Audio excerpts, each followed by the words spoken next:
जो राजा है वो लड़ेगा, जो क्षत्रिय है वो लड़ेगा।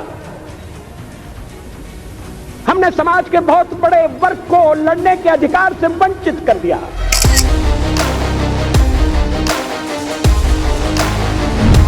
और आपको दिया हुआ उत्तरदायित्व और आपका संगठन के प्रति निष्ठा, और जिसकी निष्ठा नहीं उसकी संगठन हो ना कहीं पर भी हो, उनकी कोई प्रतिष्ठा नहीं।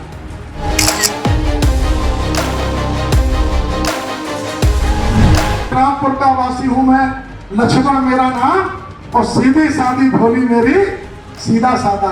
सच्चा काम होता, क्षत्रिय वफादार होता।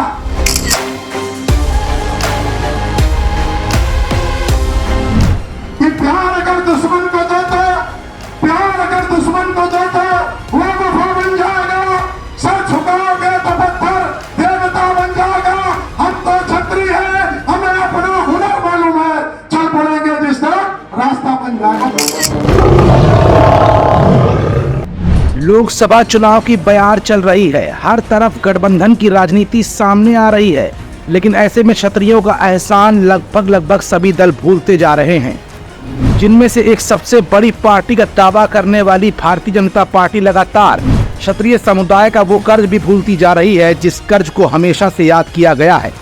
ये हम नहीं बल्कि आपके टेलीविजन स्क्रीन पर चल रहे दिवंगत पूर्व प्रधानमंत्री अटल बिहारी वाजपेयी का ये वक्तव्य ही बता देने के लिए काफी होगा। जो राजा है वो लड़ेगा, जो क्षत्रिय है वो लड़ेगा। हमने समाज के बहुत बड़े वर्ग को लड़ने के अधिकार से वंचित कर दिया।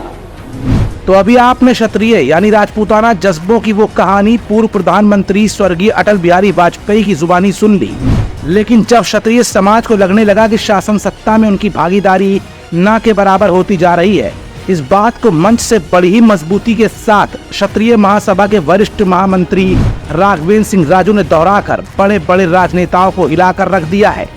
मौका था रामपुर में क्षत्रिय समाज के भारी आक्रोश के बीच राघवेंद्र सिंह राजू के आक्रामक वक्तव्य का। पूर्व प्रधानमंत्री जी, भाजपा के संस्थापक माननीय श्रद्धेय महामहिम अटल बिहारी वाजपेयी जी का हमने वीडियो लोगों के बीच में भेजा, और सब लोगों ने देखा कि नहीं देखा। उन्होंने कहा कि राजा और इस क्षत्रिय समाज को इस संघर्ष को भी कौन को सत्ता और उससे बाहर करने का काम कौन कर सकता।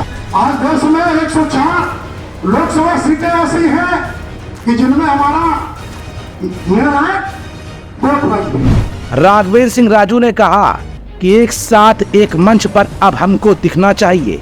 देश में 104 लोकसभा, उत्तर प्रदेश की 30 लोकसभा सीटों पर हमारा मत निर्णयात्मक होगा। उन्होंने चेतावनी भरे लहजे में कहा कि राजपूताना समाज का असंतोष अभी थमा नहीं है, और अगर शासन सत्ता की यही कार्यप्रणाली रही तो लोकसभा के परिणाम काफी चौंकाने वाले होंगे। भले ही मौका होली मिलन समारोह का था, लेकिन क्षत्रिय महासभा के वरिष्ठ राष्ट्रीय महामंत्री और हिंदुत्ववादी नेता राघवेंद्र सिंह राजू ने सभी दलों को याद दिला दिया कि आज क्षत्रिय हाशिए पर क्यों है। उन्होंने मीडिया पर भी तीखे वार किए और कहा कि मीडिया चैनल सच्चाई दिखाने से डरते हैं। सर्वे का हवाला देते हुए उन्होंने कहा कि 100 सीटों पर सीधा असर दिखाई पड़ेगा। क्षत्रिय समाज से ताल्लुक रखने वाले 5 मुख्यमंत्री, जिनमें स्वर्गीय चंद्रशेखर सिंह और वीपी सिंह हमारे समाज से ही ताल्लुक रखते थे। कभी 108 लोकसभा सदस्य हमारे समाज से ही हुआ करते थे। 2014 में हमारी संख्या घटाकर शासन ने हमारे समाज के खिलाफ सौतेला बर्ताव दिखाया है।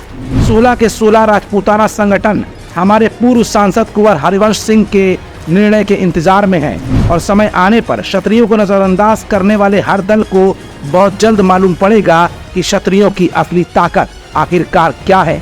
इस मौके पर पूर्व मंत्री स्वाति सिंह पर हुए अन्याय और राजस्थान के आनंदपाल मामले को भी राघवेंद्र सिंह राजू ने बढ़ चढ़ कर उठाया। सर्वश्रेष्ठ सांसद का अवार्ड हासिल करने वाले हरिवंश सिंह के साथ हुए सौतेले बर्ताव की कहानी उन्होंने मंच से दोहरा दी है।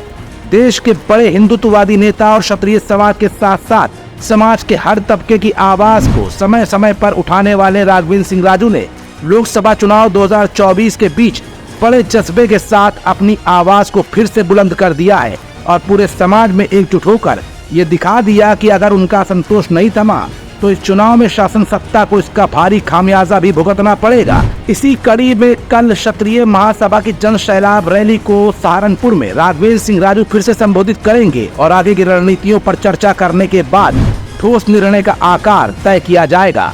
रामपुर से समाचार भारती के लिए सहयोगी दीपक कुमार के साथ लखनऊ से editor in chief Manish Gupta की स्पेशल रिपोर्ट। आप देख रहे हैं समाचार भारती, राष्ट्रहित सर्वोपरि।